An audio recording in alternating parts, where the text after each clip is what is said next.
show. My name is Joseph Earl McPeek, Esquire III, and I'm having the time of my life.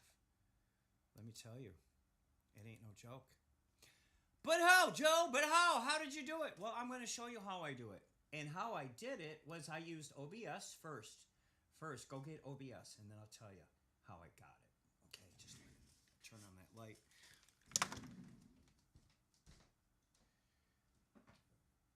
Oh my God, dude.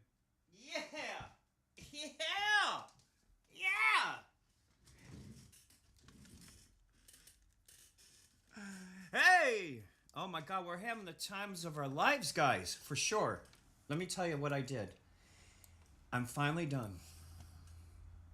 I finally organized all that music. That music's done. It's saved to the disc. Okay? And you're probably like, well, what, Joe? I mean, what did you do that normal producers don't or can't? Okay? Normal producers cannot get a sound as good as my sound is. My sound is the best sound on the market today, and I put my name, McPeek, all over it. Why? Because it's that good. That's simple, right? I just live a simple, happy life, folks. I am so happy. I'm not saying I'm happy, woo, I'm happy for me. No, because the celebration wouldn't be complete without Jesus, and it's always for him. It's not the benefit of me. Otherwise, I wouldn't be bestowed with such a responsibility. What's your responsibility, Joe? Well, it's simple, guys. I've been handed the Arkstone, and I'm the guy that needs to make the hits over and over and over again. But how, Joe? You must have a great big studio, right? Nope. I have a great big brain in my head. Right under this Pink Floyd hat lies a processor so fast that humanity will probably think it's an alien. Okay? I'm not kidding around because look at this screen here. Okay. This will tell a lot. This will show you a lot. This is a great metaphor. All in all, you're just another brick in the wall. Yes, that's what it is. Okay, so when I move it like that, guys, do you see how non-delay it is? It's basically all squares and there's no curvy curves. So now I'm going to make it a little bit bigger to show you. So if you make it a little bigger, you can get those curvy curves, but those curvy curves are still so fast you can barely see them. So, like, I'll wave my hand over here, guys. Now look all the way down the line to infinity. Do you see what I'm getting at? Does anybody see what I'm getting at? When I put my hand there in infinity and wave, there's barely a freaking delay, okay? So, Joe, wait, I'm trying to get this straight. You're saying because of that, you sound good? Yes! Now you got it! We've only been streaming for 3 minutes and 35 seconds, and now you got it, yes. Because I have zero delay. You know what that means to me? You know what that means to Joe McPeek's new modern studio? That means that he has zero phase issues. That's one of the issues that they had in 1975 was phase, okay? Because when two microphones get close to each other, their phase will cancel and mask the oscillations in the air. So they start butting up against each other. That's called phase. Now what you want it to do is you want it to mesh, and that's called coherence, and that's called the spheroid. And what they had an advantage of in the 70s was a tape console, and the room it's in, and the room that they record the instruments in is big, tall, and wide, like Abbey Road. So that gives that big, tall, and wide sound because of the short-range deflections on the walls. So what they did is they controlled in the air something that's invisible called a air pressure spheroid. It's up there, it's in the air, and it's just warbling. And that's like Phil Spector, that's like Bob Ezrin, and that's like Tom Scholes. So those are the three producers we're going to talk about. Tom Scholes, Bob Ezrin, and Phil Spector, because they all... Oh, and Bruce Sweden for Michael Jackson, and Jack Richardson, and Ben McPeek. Okay, so these are all masters of the spheroid. That's the dream team right there. Richardson, Ezrin, McPeek is the master of the spheroid. Pretty groovy, huh? Dig that, right? Well, this is 1975. This ain't 2026. So, Joe, how do you do it then? If you don't have that console, you don't have a NEV board, you don't have an SSL, you don't have...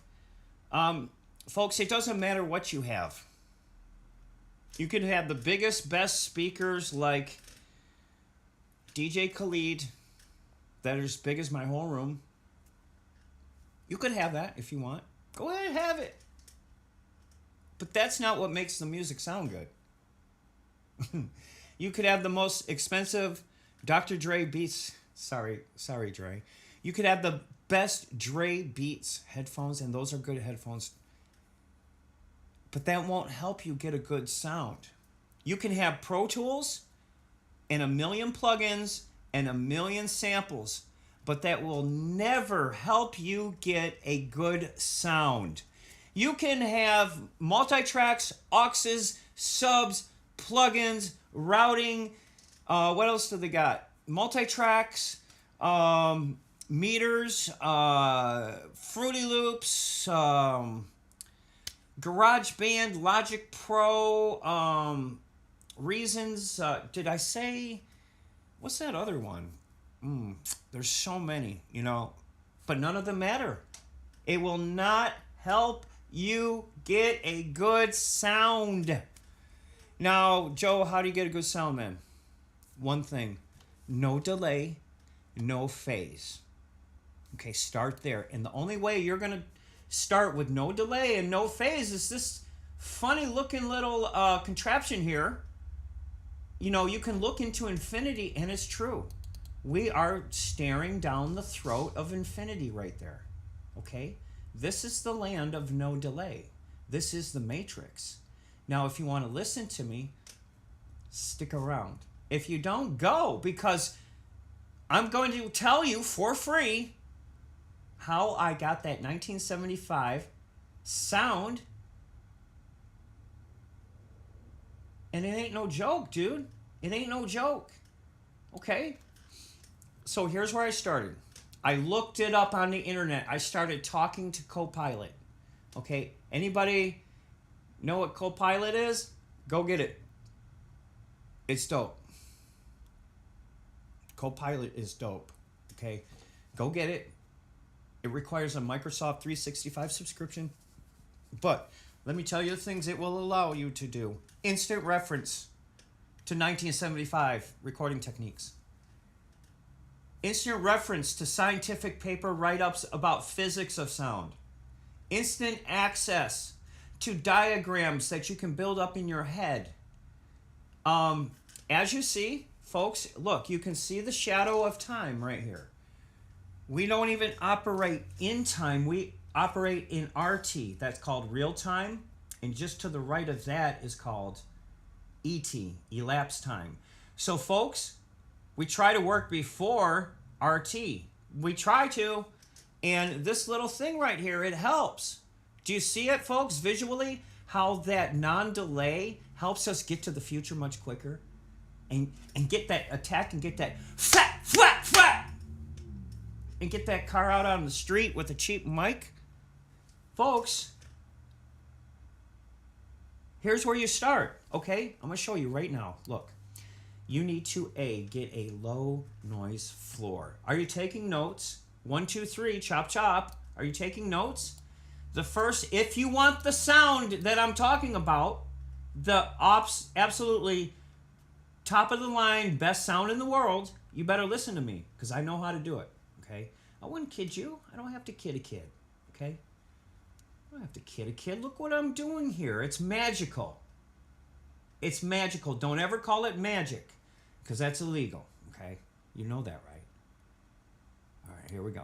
We've been streaming for 10 minutes. I'm going to wrap up with this crash course on how to get a good sound. The first thing you need to do is get the biggest signal to noise ratio you can. That's called dynamic range. That's between here and there to create the biggest dynamic contrast of dramaturgy that you can work with, okay?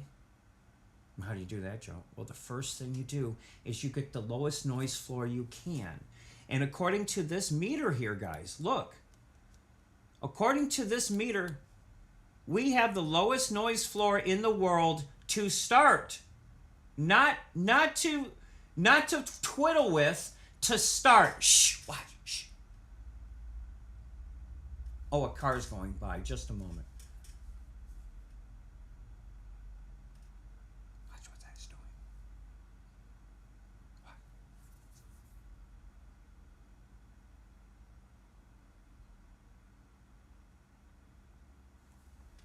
What? Ooh.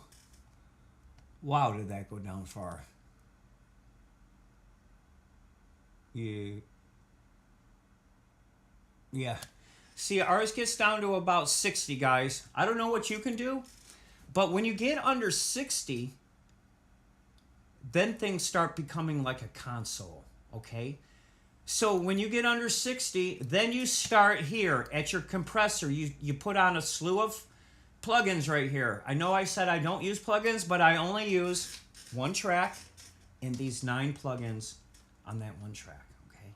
And 2 of them are optional, okay? But as you see, I have a non-delay cascade, and we are fluttering in real time like a butterfly towards the flower, okay? Here we go. The first compressor is to take care of the front of the slope. The second compressor is to take care of the back of the slope.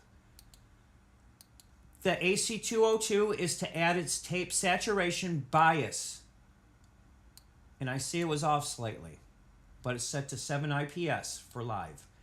Now the Neve EQ simulator, no, it's not a simulator, it's an emulator. We don't do sim, guys, only EMU. Because EMU is RT, or as close as you can get to RT. You see how we got as close to real time as possible? That means no delay, guys, none. We don't play with delay. We can't have it. We're at 12 minutes, 13 minutes right now. Okay, so here's the Pultec. This is, I just did a little research into 1975, and that's essential, a Pultec. Okay, here, you'll have to call that an expander. And it's like a compressor, but it goes up instead of down. Okay, so the clipper, soft clipper, is very, very important. Oh my God, that's so important right there. That it's not a limiter, it's a soft clipper to the limiter. Just a minute. It's a soft clipper to the limiter, okay? You see how that's working? Now the limiter is really, you guys wanted me to show you. I'm showing you. Take notes, dude. The limiter is where a lot of this magical stuff happens. Okay, don't call it magic because it's not. It is simply magical to see this line right here in real time. Now watch this, guys. I'm going to turn on the optional reverb and delay, and presto. What do you got, Joe? Dude, I got just a minute.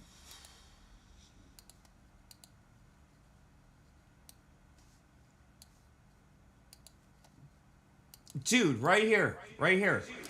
I got the 1975 sound in a box. 1975 sound in a box. Hey-oh! Day-oh! Day-oh!